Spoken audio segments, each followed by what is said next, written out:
Et avec nous, Thierry-Paul Valette, coordinateur des Gilets jaunes à Paris. Bonjour. Bonjour. Le BTP satisfait, ce n'est pas votre cas, visiblement?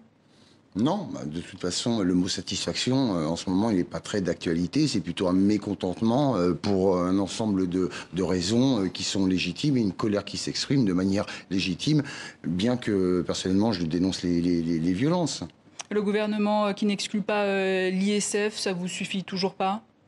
Non, parce que le gouvernement a bien expliqué qu'ils vont éventuellement se poser la question, voir qu'est-ce qu'ils pourraient faire d'ici un an. Mais ce que les gens demandent, ce que j'entends autour de moi, ce que je vois dans la rue, ce sont des mesures immédiates. Et quand j'entends des arguments tels que, bah oui, mais vous savez, la mise en place de l'ISF, ce sont des centaines et des centaines de milliards qui partent.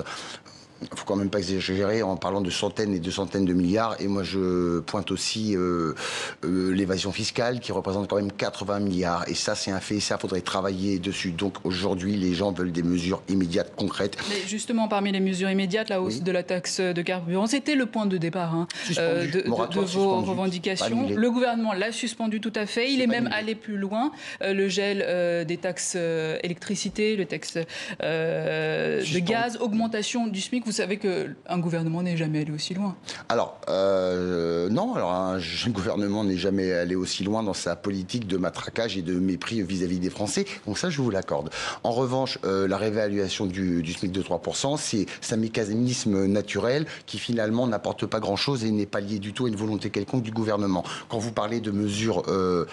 c'est un gel des taxes, mais un gel des taxes, c'est tout simplement une suspension, c'est pas l'annulation. Et dans les revendications, je l'entends, je n'ai pas besoin de faire de sondage pour ça, c'est l'annulation pure et simple de ces taxes. Alors en attendant, on parle de 2 milliards d'euros sur la table. Le gouvernement est même prêt à aller plus loin. Après des débats, il y aura... Vous l'entendez, ça? Alors après des débats, il y aura quoi? On ne sait pas ce qu'il y aura. C'est à vous de négocier en tant que représentant. Les négociations, nous, c'est pas.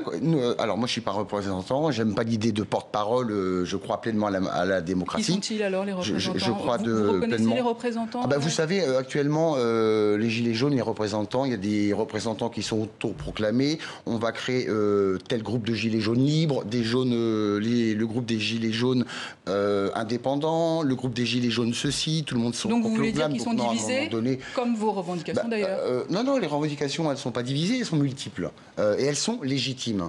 En revanche, pour être porte-parole, moi je crois vraiment à la démocratie et il faut des votes au niveau de la base. Donc ce n'est pas le cas, je ne reconnaîtrai jamais un porte-parole quel qu'il soit. Mais ce n'est pas le sujet. Le sujet, comme vous le disiez, c'était le gouvernement qui est prêt à prendre des mesures. Mais il faut en discuter avant. Les revendications, on les connaît dans la grande majorité, dans l'ensemble. Les mesures, on peut les prendre immédiatement. Il n'y a pas à discuter pour ça. Qu'est-ce qui va se passer en discutant? On va diviser. Qu'est-ce qui va se passer en discutant? On va gagner du temps. Qu'est-ce qui va se passer en discutant? Il y a les élections européennes. Bon, et quand j'entends une certaine des réponses de la part des députés de La République En Marche qui disent « mais c'est pas compliqué, les gens sont en colère, le peuple est en colère », faites un parti politique et présentez des députés. C'est ça la réponse? Non, c'est pas une réponse acceptable. Concrètement, vous arrêterez les manifestations?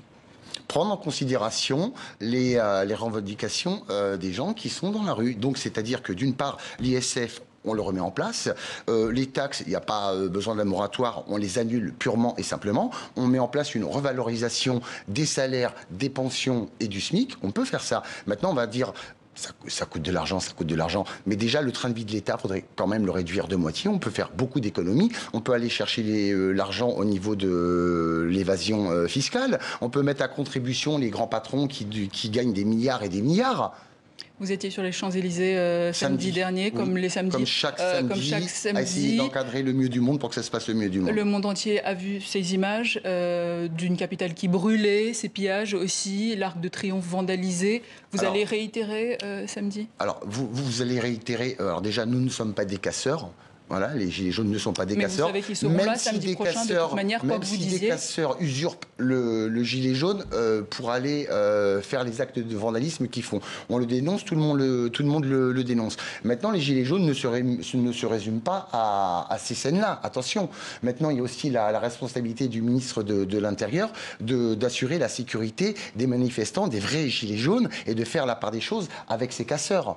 Vous savez qu'une marche pour le climat est prévue samedi. Elle est menacée lancé par le mouvement des Gilets jaunes pour des raisons de sécurité, l'urgence climatique reléguée au second plan. Ça vous dérange pas plus que ça ?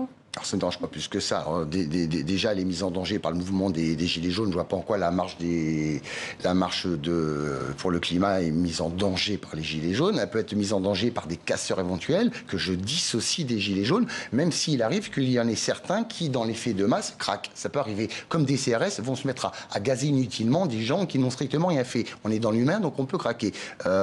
Ceci étant dit, la marche pour le climat est quelque chose d'important et on peut faire les choses ensemble. Il n'y a aucun problème, il n'y a aucune difficulté majeure à ça. Seulement, ce que je voudrais dire, c'est qu'on a pris beaucoup de Français en otage avec la question énergétique et écologique. Et c'est quelque chose de dommage, parce que les Français ne sont pas contre l'écologie, les Français ne sont pas contre de faire des efforts. Simplement, ce qu'ils veulent, c'est un retour sur leur investissement, notamment au travers des impôts, en leur permettant d'avoir un pouvoir d'achat qui soit correct et qui permette aussi de faire en sorte que les 7 millions de Français qui vivent en dessous du seuil de majorité de pauvreté puissent descendre.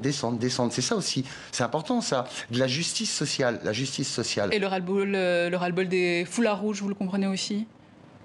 Ras-le-bol des foulards rouges. Le contre-mouvement. Oui, non, mais bien sûr. De toute façon, le par rapport à ce qui s'est passé, ce qui s'est vu ces dernières semaines. Oui. Non, mais j'entends. Des mécontents. Il y en aura toujours, des râleurs, il y en aura toujours, des gilets jaunes, des gilets rouges, des gilets blancs, des gilets verts. Voilà, on est en démocratie, tout le monde a le droit de s'exprimer, de se faire entendre, c'est quelque chose d'important. On dénonce la violence.